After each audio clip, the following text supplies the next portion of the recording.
Hey, what's up, everybody? It's Dom. I'm Sadie. I'm Jenny. I'm Elias. And we are the Bigger Fish Podcast, bringing you a deep dive. So let's get ready to swim. Woo! I like that, actually. That sounds really good. That's good. Dope. You see? That's why they call me One Take Dom. That's all I need. Yeah. Can we do a second take? Okay. We'll probably use the first Did one. you not just hear the name I gave to myself, Elias? One take. That's all you get. Can we do it just one more time? I like the foot in the background. I'm just saying this as an editor. In this episode of Bigger Fish, we discuss Kanye and the history of his quote-unquote questionable behavior, and now his almost opposite worldview during the current Trump presidency, which has possibly encouraged Kanye to run for office himself. Biden also had some obnoxious comments about people who were not voting for him, getting us to wonder if Trump has a chance for second term. All of this raises the question, do Americans have freedom of choice in this polarized political system? My turn. Yeah, On that note, Can you imagine how dumb this podcast would be if it was just me and Dom? Speak for yourself. I would bring elegance to everything. What are you talking about? You just called me a pissant. A piss rat, to be exact. Piss rat. Just making up shitty insults. Have you ever seen a wet rat? No, but it sounds gross. Exactly. Now imagine this. Because they go to sewers and stuff. Yeah.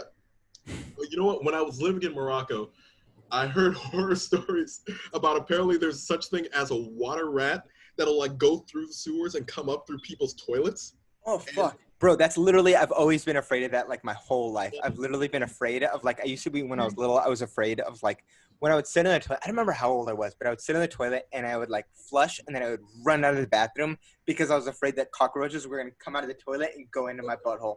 You still do that. I swear to God, I kid you not. One time, I don't remember how old I was, but I literally pooped on a newspaper. I pooped on a newspaper because I was too afraid to poop in the toilet. Is this before or after the age of 15, Elias? Just give us like an estimation. It was last week, Dom. Oh my! Yeah. I didn't want to ask for that if it was that recent. I was scared of the answer. God, that! Oh my God! Yeah. You What shit did in your the parents news. do? Yeah. What they do with the We newspaper? should still think that. Yeah, we're still doing it. Wow. If I would just walk into a room and I see my kid using a newspaper like a cat, I don't know how to react. No, my mom, she did it, or she didn't, like, do the poo for me, but, like, she, like, got the toilet paper, or the newspaper for me. Oh, no, we can't be enabling kids like this. No, you can't do. I know, I go back and forth on whether, like, I would do that. No, what's the argument for? I was little, and I was really scared. Okay, so, you know, we gotta So get rid of that nothing. fear right now. It's like, I don't know, when your kid, this is actually something I've been thinking about often. When your kid is being bullied, Yeah. you know, there's always that there's that like stereotype of like, you send them back out into the world to face their bully or something. Do you actually do that? I mean, I think of it and like on its surface, it sounds like, all right, sure, fine. It's good life lessons in there. But on the other hand, it's like, I might go just mess up some 6-year-olds for my kid. I don't like the thought. My mom did that once in I want to say it was like a 4th grade or something like that. And there was this really, really big kid. Mm-hmm. And I don't even know what he said to me. I don't know what it was. I just have this picture in my head of my mom coming over and like telling him off. Mm-hmm. Yeah. And did he mess with you I after? never told my parents when I was getting bullied. I don't remember. Well, I don't remember if I told them. I think she saw it. That's because she was there when it was happening. I don't know if I told anybody. I don't think I got bullied that much. Or if I did, it was just like got bullied, so I bullied somebody else. And it was just kind of like a, you know, The spiral. friendly cycle. I think I was just angry. Not so much mean, but like angry. So then it was like taken out on people. that the approach to bullies or just general orientation towards life? Did that just carry over to life? I mean, I like to think that bullies are, they're not so much like people hating They're just gonna say they're not assholes, people. but they're just like sad, maybe. Yeah. You're more emotionally developed than I am. I still think back. As I think back on it, I was like, okay. I'm surprised, like looking back at how okay I was when I was in grade school, just because I used to show up to school in like sweater vests. It was not. I would have bullied me when I was in grade school, but no, I was just like okay with people. But I always just like saw people being bullied, and it's one of those things where you see it happening, and it's like, I would like to do something, but I'm also trying to live a quiet existence. It makes me. I was thinking about that recently now, and I don't know. It makes me sad to think about. It makes me sad to think about a lot of the time. And now I try to understand. Okay, like why? What is it that makes people bully? What is it that's going on with these kids? Because a lot of these kids, they were just like, just hanging out like normal kids, like doing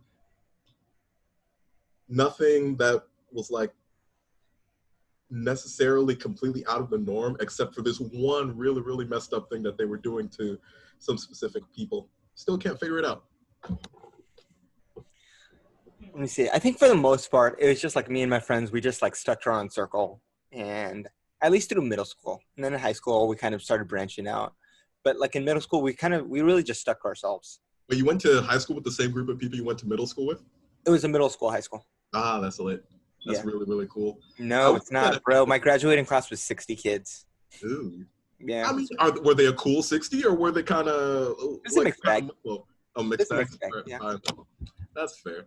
I remember my freshman year of high school, I messed up so badly. I wanted to be like Drake off Degrassi. Only problem is I can't rap, I don't play basketball, and I'm not Drake. So the whole thing, it didn't work out well. I ended up, like, whenever anyone talked to me, I tried to be like strong and silent with it, but all it made people think that I was just piss poor at conversation. So my sophomore year, I ended up being like, you know what, clearly this has not worked. I don't feel good. I don't feel okay socially. So that was just like my weird transition year, figuring stuff out. And then junior year, I was like, all right, nothing more to be done. I'm just gonna go ahead and just be nice to people, and we'll see what happens. Like, make conversations, have a laugh here and there if possible, maybe join some clubs. And like, I noticed, like, noticeably that year, I feel like that set the foundation for me socially going forward. Like, within a couple of weeks, it was like, I don't know what happened, but I went from being someone who like actively avoided social contact and still avoid social contact to a pretty surprising extent, but like without me knowing, like everyone got to know me somehow. Like even people I did not know started to know me, and that was like a weird situation for me to be. That's how it was at college. Just like you knew everybody. Dommy, I swear to God, he was like, I don't know, the fucking mayor or some shit. And I fucking knew everybody. I'd just be like sitting there trying to have dinner with him, and then he'd be like, "Hey, how's it going?" And I guarantee you, 30% of the people who came up to say something to me, I was like, yo, if you ever heard me say, oh, it's good to see you, my guy, or it's good to see you, friend, is because I didn't remember their name. I guarantee you that's why it was. If you think back, I'll do something like that often. And it's not good, but it's just because of like that whole psychological change I made in junior year. And now I'm trying to figure out like, all right, if I change so dramatically then, is it possible to make like another dramatic change now that I'm 24 and just like existing in the world? Like how many dramatic changes in mentality and like just general demeanor do we all have in us at any given time? I think there's still room for that change, like always, I think. Yeah. Alrighty. So shall we just jump into it? Yeah, do we have any topics we want to go over, or we just gonna fucking wing it? It's been a messed up week, honestly. Like, I have a list of stuff, but if anyone wants to start off. What's your list? What's your list? Yeah, it's been wild out here. Things that have been going on in Portland, things that have been going on in Seattle, Chicago. Okay, when did Seattle start? Seattle started like a couple days ago, I saw. Okay, because I haven't read anything about. I've seen the headlines, but I haven't read anything about it. Yeah, We could go into that. There's also like we're also 100 days out from the election, like just making it there. Yes. Oh my gosh. Martha Stewart is posting thirst traps, which I found just. Sadie, I see your face, and I agree. But the thing is, they're tasteful thirst traps, though. That's the thing that's messing me up about Stewart? it. Martha Stewart. Man, you guys don't understand. I have it saved on Twitter. Hold on. Martha Stewart. Just look it up. Just look. She's got the duck lips and everything. Oh my God. I mean, she did used to model back in the day, so. I mean, yeah. This is true. I did not find this out until I saw the picture of her just like coming out of her pool looking like a snack. I did not know that this was a thing. I did not know that this was a. Look up the picture, then you know what I'm talking about. Look at that. Oh. Okay. Wow. Martha Stewart is 81 years old. Wait, how old is she? 81? 81. Let me make sure before I just like lie on No way. Stewart's name. But I'm thinking she is 81 years old. 78. 78. My mistake. Damn. Yo, you know how old Fauci is? Guess how old he is. I'm gonna guess 52. My guess was 50s. Mm-hmm. He's. Wait, can we just consider this for a second? Makeup on point, hair on point, duck lips on point. That guy is almost 80. Director He's of 79 years old. He's 79? Yeah, he's 79. And he runs like 3.5 miles every day. I mean, This I could imagine he's 79. I could see it. Really? No. Hell no. I could see 60. 79? Yeah, man. Yeah, 60 I could see. 79 is like, that's a whole 20 years. That's like what? Yeah, that's that's like a whole other person. That's like a lot. That's literally our lifetime. Yeah. right. That's crazy. But specifically with Martha, I was thinking about this like in the context of our attention economy. We have a very, very weird attention economy going on where, okay, you can post a picture like this and it's fine. This is what Instagram or Twitter or something like that is for, right? But then I start thinking about just how exposed we are on a day-to-day basis. Perfect example, the Kanye rally. I don't know if you guys saw the video from that, but that was some of the most Shakespearean, like just Coen brothers psychological drama that I have ever seen. Just like play out on YouTube for all of us. Like, I have no idea what you're talking about. Keep really? Yeah, no. I stay out of all. I try to avoid as much as possible, to be honest. Honestly, that would be. I do not blame you at all for the decision, just because within the span of this. Okay, so this was like Kanye's official coming out rally in South Carolina. Right. I'm not trying to quiet your voices, actually, so I don't want to say that in an improper way. I just haven't had the time to word it in the most elegant way possible. So that's a Stephen move. When Harriet Tubman never actually freed the slaves. She just had the slaves go work for other white people. Y'all, we leaving right now. The entire point of it was for him to come out and get, I think he needed 10,000 signatures to get on South Carolina's ballot for November. What? So he comes out and starts making this impassioned speech talking about everything from outlawing abortion to how afraid he was of losing his family. Like, he went through this whole saga in it, and he came to one point of like he would pay every pregnant woman $1 million to not have an abortion, and he said that the money would be paid for by Israel and Africa, like the continent of Africa. He said that they would get the money from there. Yeah, that sounds just like Trump. I mean, he went through talking about how Mexico's gonna pay for it. He almost aborted his daughter, and he started like breaking down into tears at the thought of it. He started talking about how his dad wanted to abort him, and it like went off into like this incredible rant, this like just shocking rant of like Kanye bearing himself out to Oh everyone God, yeah, who was he's like there. breaking down. Jeez. Hmm. And then later on, Kim Kardashian and the rest of the Kardashian clan, they made I saw that. a joint statement talking about Kanye's mental health, talking about how hurt they were that he said some of the things he said.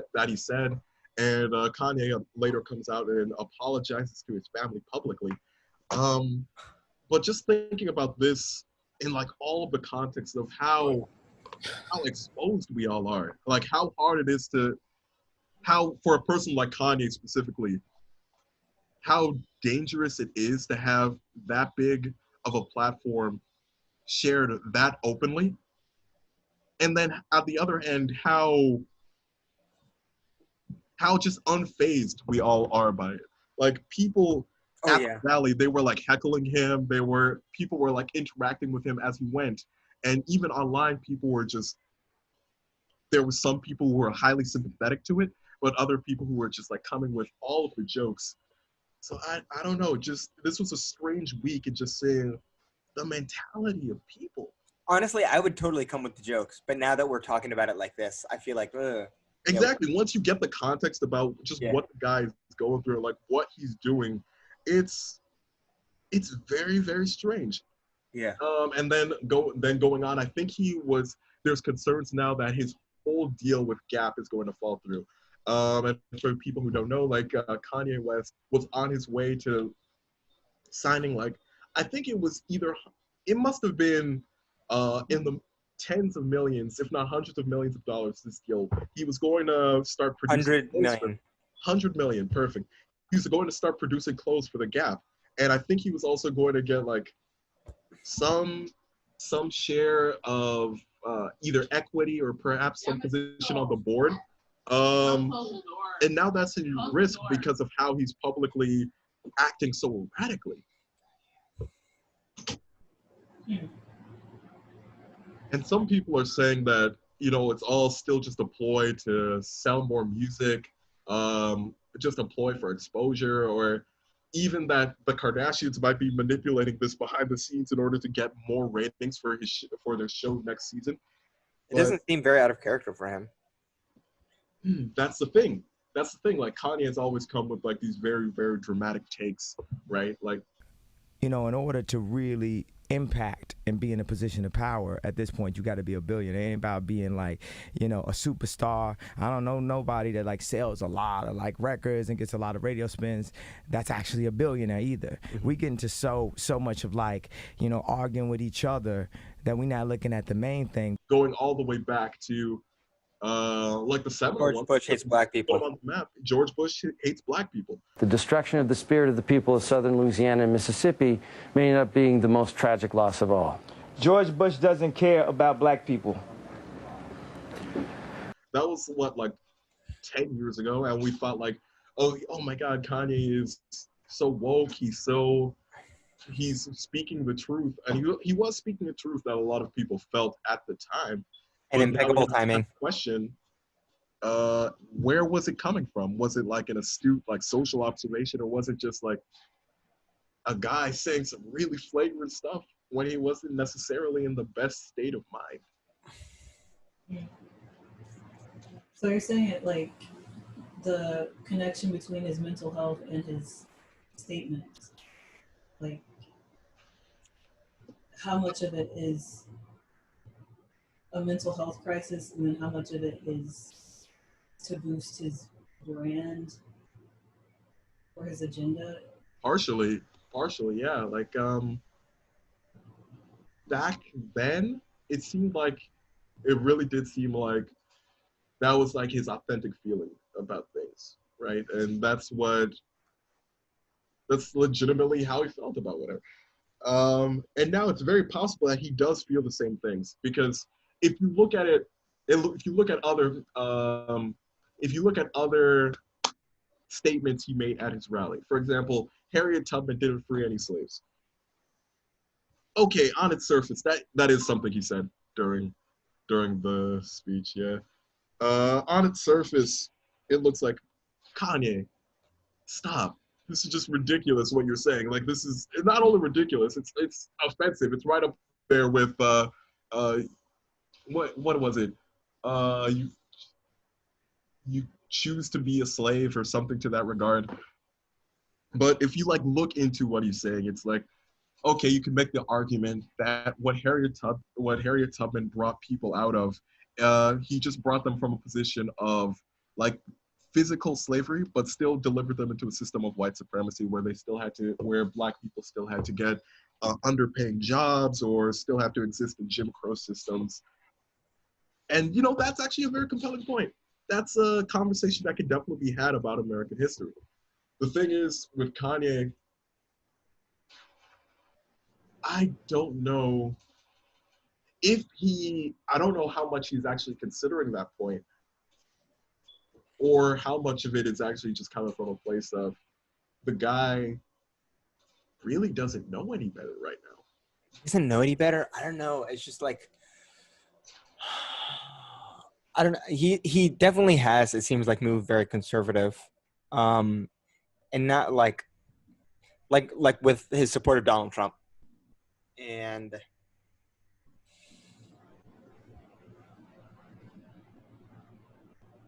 I don't know. He doesn't seem to be that different from, I'd say, other black conservatives.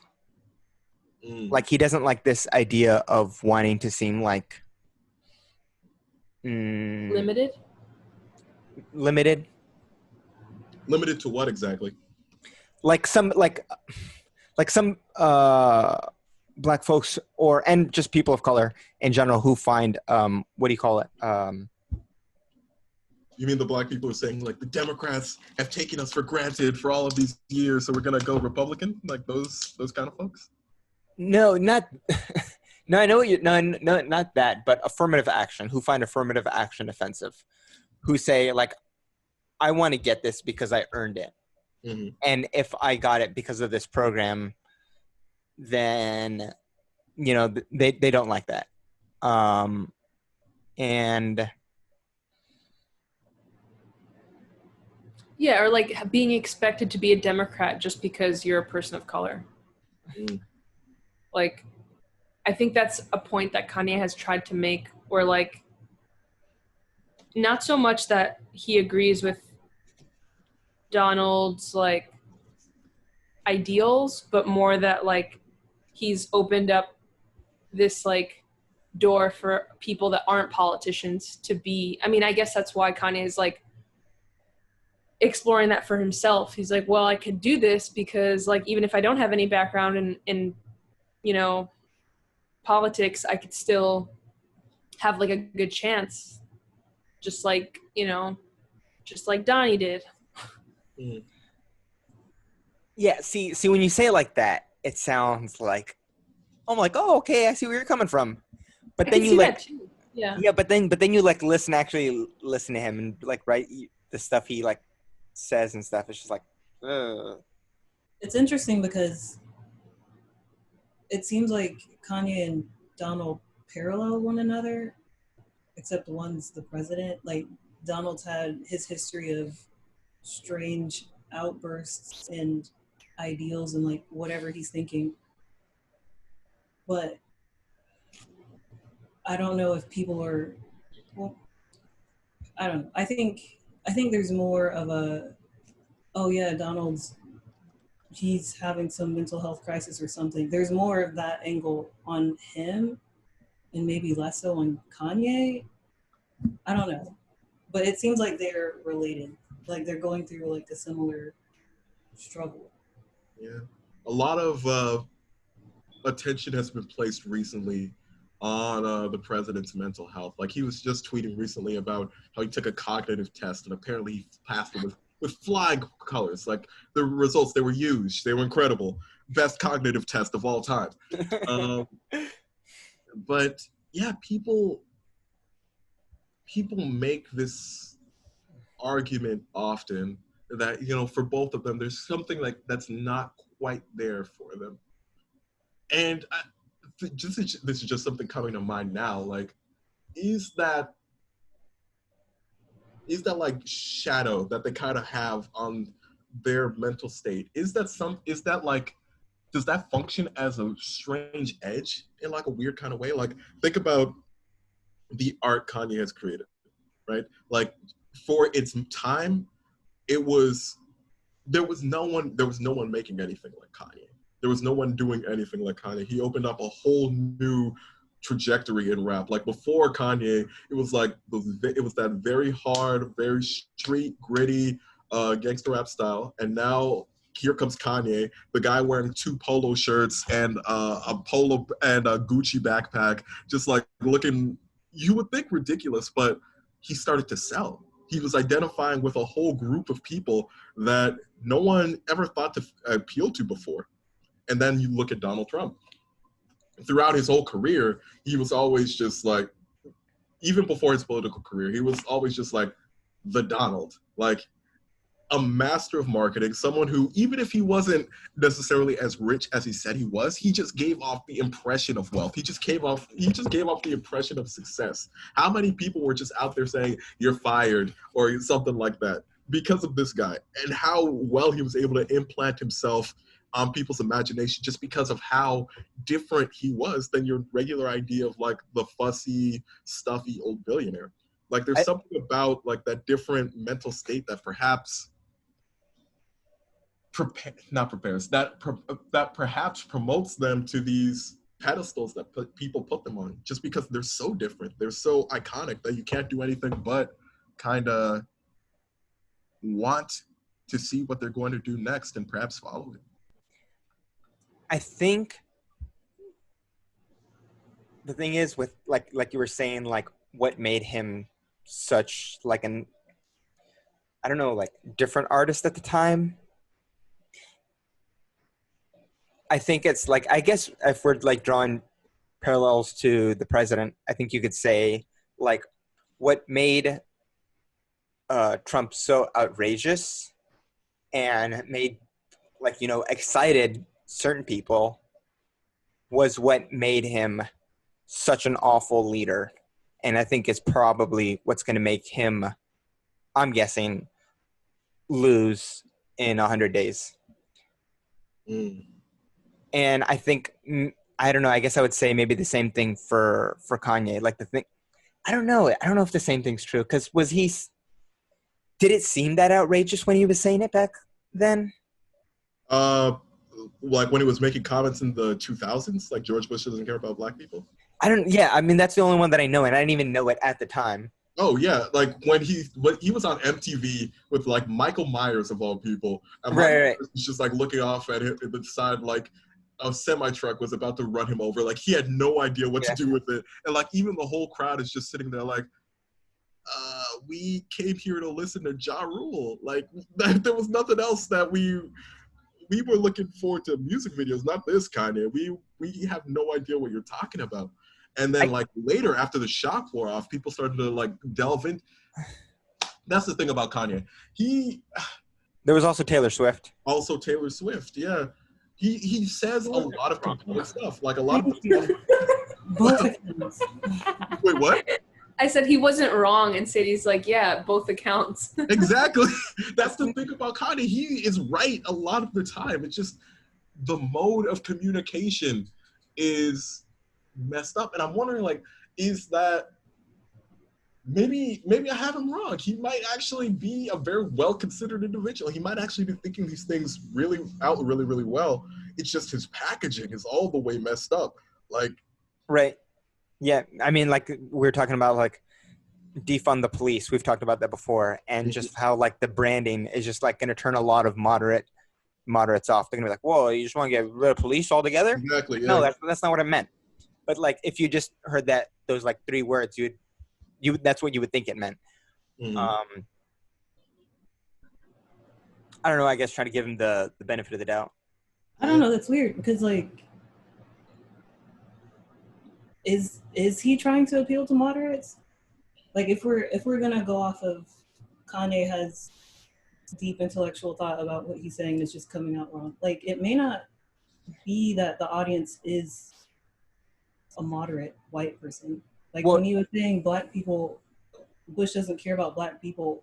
I don't think he was necessarily speaking to a white audience. No. I think he was saying what black people were kind of like intuiting, but not necessarily, it wasn't necessarily being made. The connection wasn't being made in the media. Well, I'm saying like defund the police, it would be hard to appeal to an audience beyond like your base or your in group. Like it'd be Right. hard to appeal to moderates or conservatives with that. And maybe with Kanye, what he's saying, it's hard to appeal beyond, I'm going to say conservatives, beyond moderates and liberals. But like there's that song I think he did with like T.I. and he's just basically saying like all the shit that he thinks. And then like T.I. saying like all this stuff. And it's like, it's totally accurate. He's saying basically everything that somebody who is like, you're full of shit and like, what the hell is wrong with you is like, would literally say. And he's just like shitting on Kanye. He's like, what the fuck is wrong with you? And I don't know, the fact that like, I don't know, like kind of speaking to the idea that like he wants to give a voice to, I don't know, this idea. Yeah. Like we automatically assume like, you know, what's his name? Biden saying, you know, if you ain't, you know, what is he saying? If you ain't black, if you don't vote for me, you ain't black.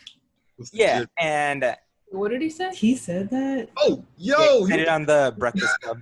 Wait, yeah. what did he say?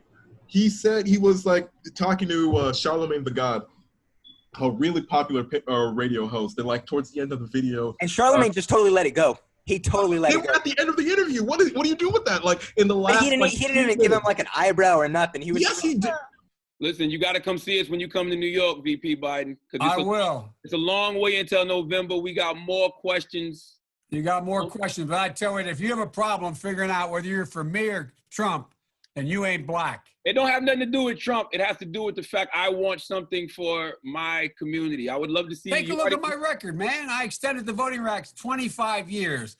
Biden has some nerve. That's another thing. Okay, I'm sorry. That's how people feel about the whole Democratic Party. That kind of attitude. Mm-hmm. I don't.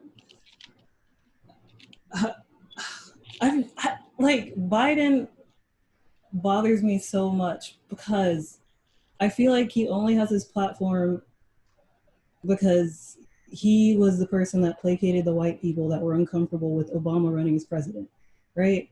Like he's so mediocre.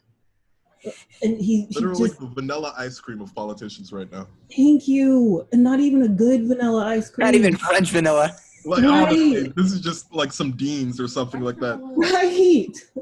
The cheap vanilla extract. Right. So I just feel like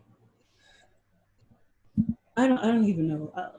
That's the first thing I thought. But then at the same time, it's like, how much are we really giving him that much leeway because we want to see Trump out? Like, Yes, this dude can that is just literally say, the only reason. right? Yeah, I But think- like then what's the point of the parties? Like, if we're just trying to get one person out but not really have any sort of platform or policy, then like, what's the point?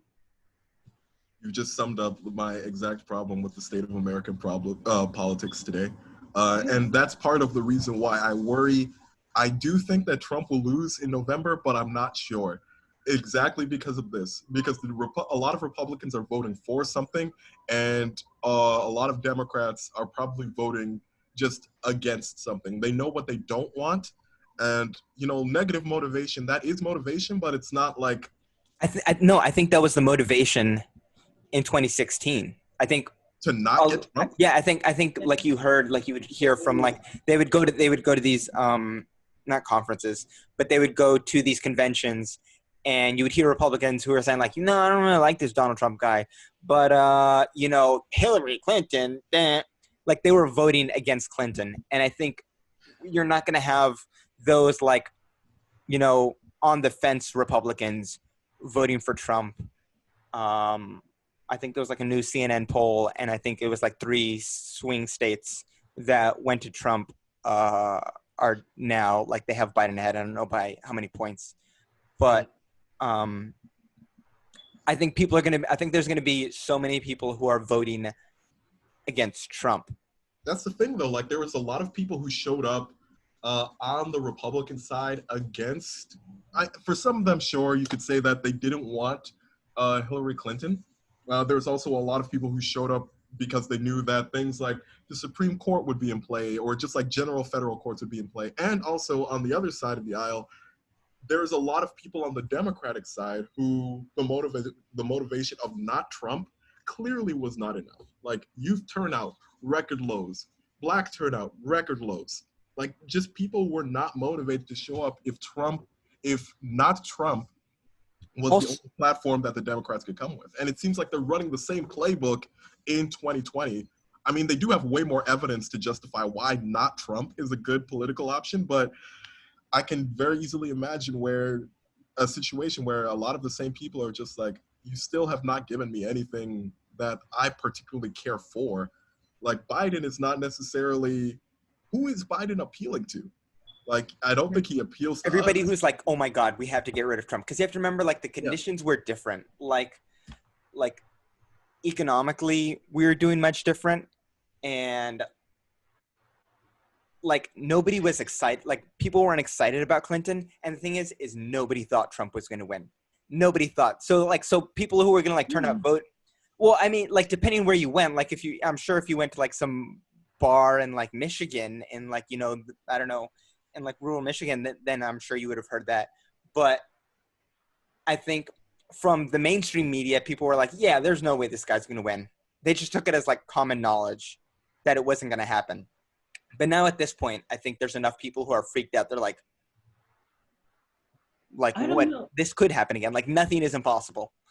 Right. And I feel like you bring up an important point that like media coverage doesn't necessarily equate to public opinion or like what the public thinks. I don't know. Like it seems like media coverage was skewed more to like white liberal not wanting to see Trump and then got blindsided somehow when Trump won because move the mic a little closer. Like turn it. It's just I don't know. Like I know, but I forgot my train of thought. But basically, like one, I can see Trump winning again, especially with the conditions of the pandemic and like vote by mail. Like when you have less and less people able to vote. They are getting ready for the shenanigans. Please make no mistake. Right. Republicans are ready with the shenanigans. Like right, exactly. So like I feel like we're seeing conditions again to see another Republican president. And then again, on top of that, he didn't even win the popular vote. Like, so how much say do we actually have and like how much of our say is being represented in the media?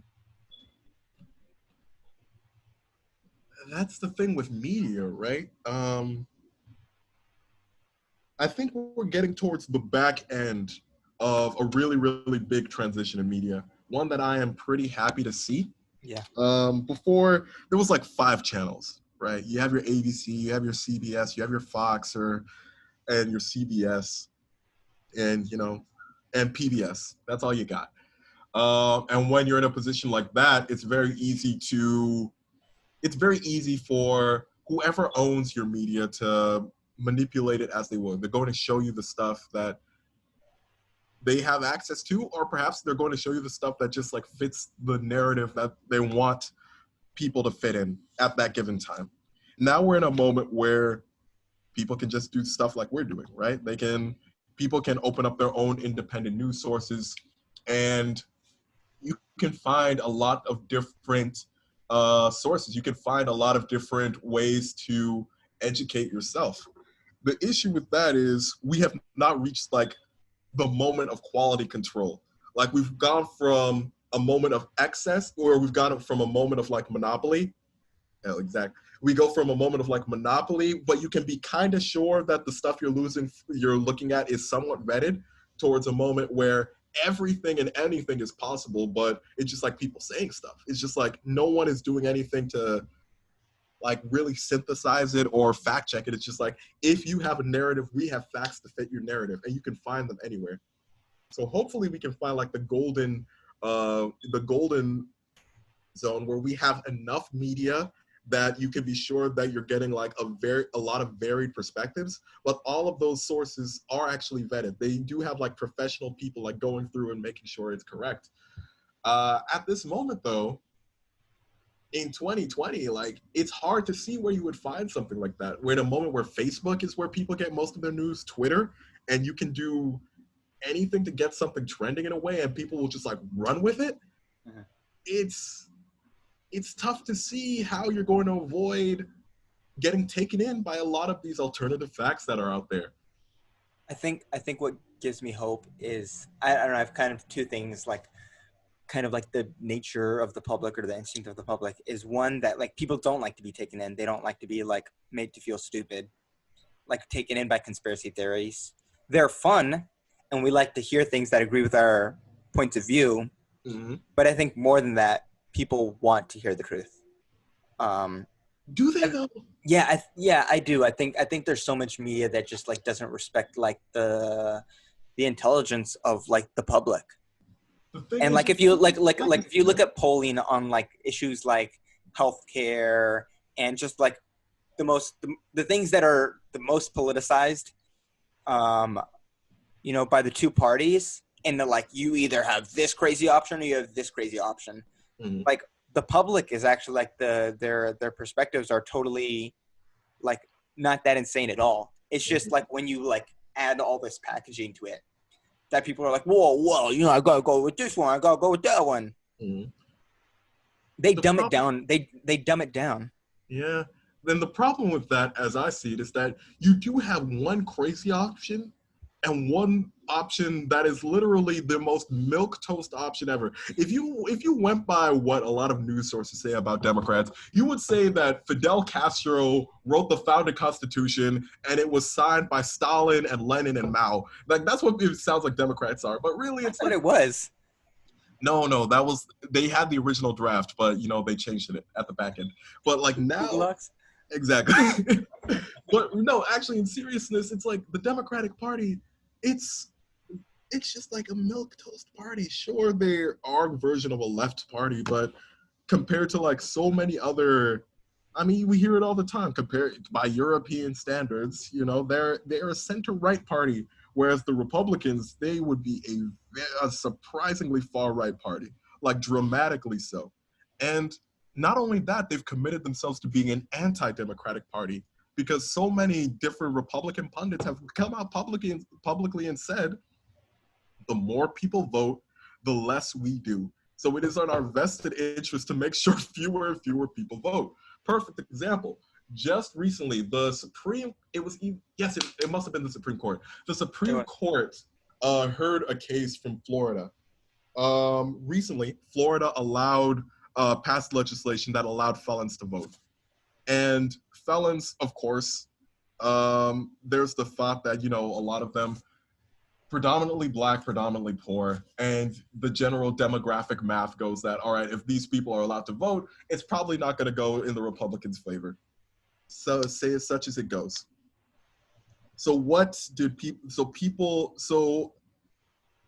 a lot of, so I think the Republican Party of Florida was either them or like some interest group in Florida launched legislation saying that no, it should not be possible to vote unless felons pay like some general fine that they have and like the general processing fee that it's necessary for felons to go through to get them like special voter registration. The issue is that the Florida State Secretary of State has kept no records of how much people actually owe. They have no idea who actually owes money to the state. So there's no way for felons to actually get the special registration they need to vote. And the Supreme Court heard this and said that, this is not something that we generally feel impugns upon the rights of these felons. So now they're put in a situation where none of these felons can register, and a group of people who have paid their debt to society and should have the right to vote get no voice, and that helps with the Republican cause in Florida right now. Less and less people getting access to the vote is the Republican strategy, and we're seeing it play out all over the place. In Georgia, we're seeing it play out as the Republicans refuse allowing vote by mail, and it's honestly scary that is what is being represented as like an equal option to what the Democrats are representing, right? It's like when you're trying to meet just fanaticism with moderation, of course you're going to be pulled closer and closer to fanaticism. And there's no, in the way our media is set up, it doesn't feel like, oh, sure, there's people saying it, but people have so much mistrust of media nowadays and just so much mistrust about our weird two-party system that that the people who really should be hearing this, they don't believe it when they do, even though a lot of the evidence is right there in their face. It's, yeah. I feel like, to be honest, that's a pattern, right? Like, the people want some semblance of equality, but once it funnels up the legal process, I don't know, lawmaking process of the country, like, it gets watered down into something that's beneficial to the power structure that's currently there, or something that just doesn't exist, right? Yeah. Like, I don't know, like, to be honest, like, voting for people with felonies to be able to vote, like, it felt good to do it, but at the same time it was just like, deep down, I know this isn't gonna pan out. Like, it's just too much like right.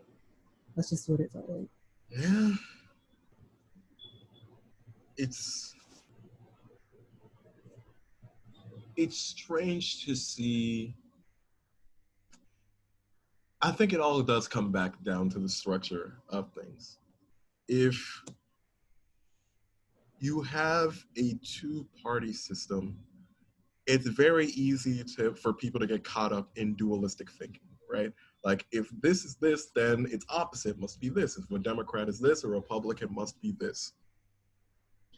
So instinctively, I think a lot of people feel that the Republican Party has many extreme positions. So it makes sense that the Democrats must also have many extreme positions, but they don't. And that is not a bad thing, because extremism is always a bad thing. You never want to go too far in any given direction. But when you're meeting that extremism with, like, the general complacency, I guess, the Democrats have, you come up with a problem exactly like what you described. It's hard to find your way to right. It's hard to find your way to, like, just that good middle way that just makes sense. You end up with one part of the country, like, holding the other one hostage, and then then the people who claim to lead the other half of your country, they appease, like, that the people that are holding the country hostage, and you just end up getting pulled further and further and further into a direction that no one wants to be in. I think, and that's something we're seeing playing out right now. In one of the recent episodes of the 538 podcast, they were talking about white Democrats and how willing they would be to support legislation that, you know, is supportive of Black Lives Matter. And basically they found that in general, they were looking at old polling, actually. I think some of it was like from 2018, but it was generally saying that white Democrats would, compared to Black Democrats, would be supportive of, you know, we need more diversity in the workplace. We need things that, you know, can help, you know, support communities of color, when it was put in very vague language. But when it got down to specifics, when it got down to things that would be, I don't know, I think actually, like, make a difference, and, you know, would probably be considered more radical by probably a lot of by the standards, by what we have now, the support was dramatically lower from white Democrats. This was just based on polling. And so I think it's kind of something like where, you know, even though you may espouse these good ideas and you may believe them, whether you're willing to act on them. Like, okay, so like people always talking about, you know, we need shelters for like the homeless. We need to like really get rid of homelessness. So we need to build these shelters, just not here. Just build it over there. You know, not right here. Just literally anywhere but here, because I live here. Like, and that's literally everybody says that. There's not a group who's like, hey, yeah, we'll take it. Come on, bring it over here. Like, nobody does that. Nobody. I wouldn't say nobody, but I get the sentiment. I remember reading an article about this exact situation playing in San Francisco, and you're right, it is nobody. It's just a group of people who, for all intents and purposes, they're winning, right? Like you're winning at life. You got an okay job. You got what? Oh, okay. An okay job. Living in a really, really nice neighborhood, and politics becomes something as a moral issue for you, if nothing else. The thing is, when morals come against just like pure economics, and not even economics generally, like if you have a homeless shelter in your neighborhood, you know, that brings property values down, or, you know, it might lead to an unsavory group of people being in your neighborhood now. So now you start to think like, okay, how much am I actually willing to give up? And I guess I would want to think about what is that section of society that's like doing all right, that is actually willing to give up on some of that all rightness in order to like bring up the well-being of the whole. Like where do we find people like this? Because whenever people are forced into a position of just doing what feels like right, it feels like they will fight it with every fiber of their being. Like this neighborhood in San Francisco, ostensibly it was filled with tech workers and like mid-career professionals. It was like a predominantly Democratic neighborhood, and still people said like, nah fam, we want this but not here. So where? If not here, then where? I feel like it depends on how it's framed, to be honest. Like I think more people than you're probably thinking would be okay to give up something to help someone else to get on equal footing, right? Because it makes me think of like AHA versus Obamacare, right? Because when people heard Obamacare, they heard, oh no, I don't want that, like it's Obama and blah, but then describe it as the American Health Act. People are like, oh yeah, like that's fine. Like I want people to have access to health care, right? So like, I wouldn't be surprised to find people that want to help other people in their community, especially. Mm-hmm.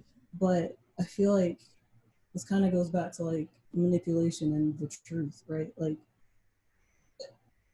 if it's not presented in a way that's neutral or positive, then people aren't going to want it. Yeah, I think the opposing party will always try to spin it in such like a ridiculous way that like, you know, it just turns everybody off. I don't know. I feel like I'm trying to think about like COVID. Like the people, like a lot of people are very vocal about, you know, like this is like the government trying to control us.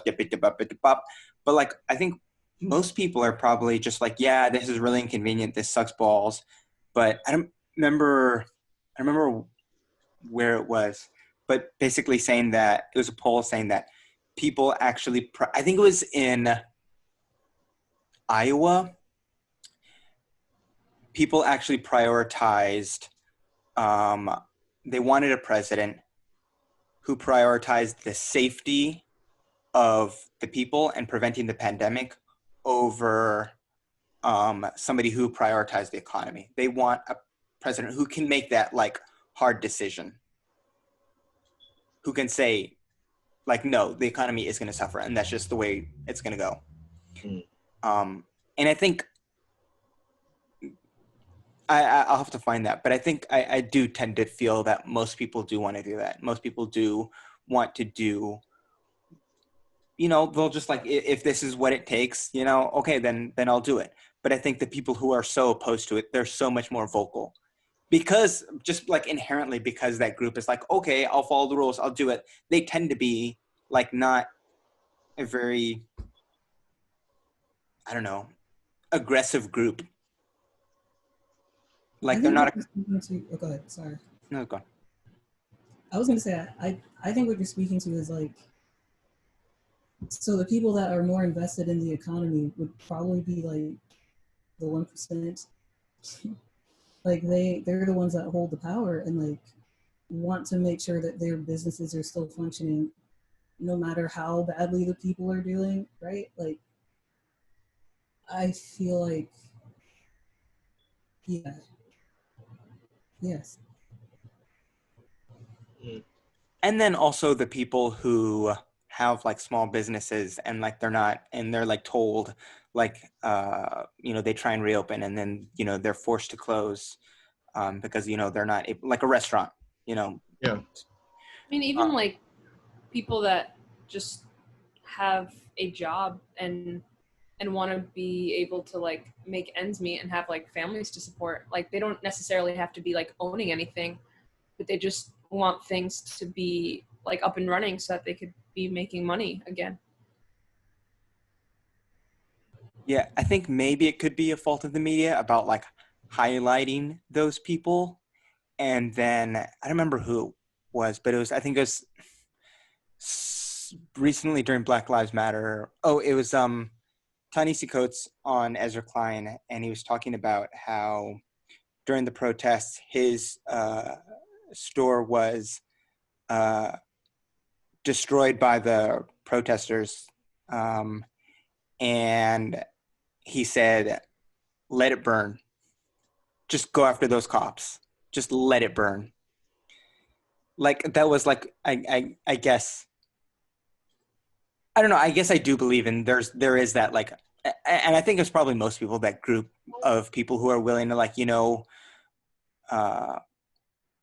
up some for the benefit of the public, and they know it's going to hurt them. But I think the people who are so opposed. So, okay. So I said it was everybody who like wouldn't want to have that homeless shelter in their neighborhood, or they think that these schools should have more diversity, but really I think because having more white kids tends to indicate that it's going to be a better school, and so like diversity in this school, I don't know about that. I don't really want to send my kid to that school. I think I don't know. I want to say that I think most people want to do the right thing, and that it's maybe just like a smaller group of people who are very vocal and very active want to drag things down.